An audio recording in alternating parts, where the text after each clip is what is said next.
There's only one golden rule in boating, and that rule is never approach anything any faster than you're willing to hit it. And today we're going to talk a little about that. Welcome back, crew, to this week's episode of Boneheaded Boaters of the Week. The golden rule in boating is exactly as we mentioned, and the main reason that you don't want to approach anything any faster than you're willing to hit it is because if it's out there and you're around it, it's bound at some point in time you're gonna run into something while you're out there trying to enjoy your day on the water. It could be for a myriad of reasons. It could be anything from you just misjudging your distance, misjudging your speed, or of course mechanical failure. These are all things that can absolutely go wrong and cause you to have a pretty bad day out there on the water, especially if you wind up running into something. Now let's be honest, if you run into something, it's not going to be a good day anyway, but if you do it at a high rate of speed, it's going to be a worse day than if you hit something at a lower speed or a more controlled speed. Now while this is considered the golden rule of boating, it's not the only rule you need to pay attention to when you're out there having a good day on the water. Of course, anytime you're approaching anything, again, follow that rule, but there are plenty of other obstacles and hazards you need to pay attention to and watch out for when you're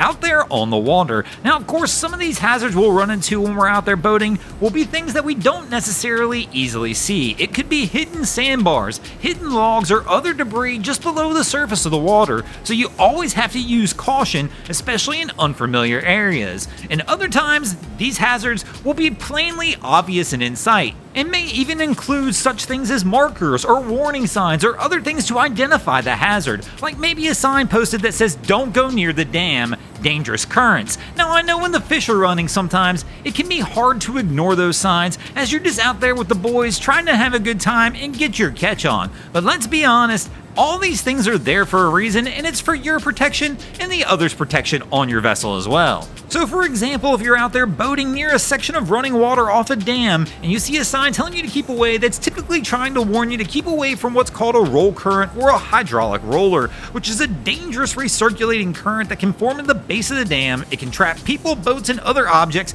and keep them right there at the dam. Now fortunately in this situation, everybody winds up getting out of the boat, they catch the current downriver, and they wind up being okay. You definitely need to pay attention when you're out there on the water, analyze all the situations going on around you, and make sure you're in a good spot. Now sometimes that analyzing needs to happen before you get out on the water, because you need to make sure before you even put that boat on the back of the truck and start trying to take it down to the boat ramp or get it out from the boat ramp, that you're using all the correct equipment and all the safety equipment that you have accessible to you and using it properly, such as safety chains and lines. I mean, the last thing you want to do is try and get the old boat up on the trailer only to find out your bow winch is snapped and you didn't have the safety chain hooked up to the bow eye. Then you're going to find yourself in a bad spot. I mean, we see it happen all the time where people wind up trying to pull a boat out or launch a boat and things just go wrong, and the next thing they know, they wind up with a boat halfway on or off the trailer, and then you're going to do one of two things. You're either going to sit there and wait for that tide to come up if you're in an area that has tides and let that boat refloat, or you're just going to wind up scraping the heck out of this thing as you try and either drag it up the ramp or force it back down the ramp to get it into the water. And this still relates back to a lot of the things we're talking about, as many times when these situations unfold, there are obvious signs that they were about to happen. Typically they occur because somebody forgets to lock that strap at the bow eye, or they're winching it up and start to pull it out and the strap breaks. But typically, these things can still be easily seen in advance. For example, I've had a strap break on me, but I knew from the fraying on the strap, it was going at some point. Fortunately, I had my safety chain on, so my boat didn't come off the trailer. But again, make sure you're always using all the safety equipment available to you. Make sure you're using the right equipment.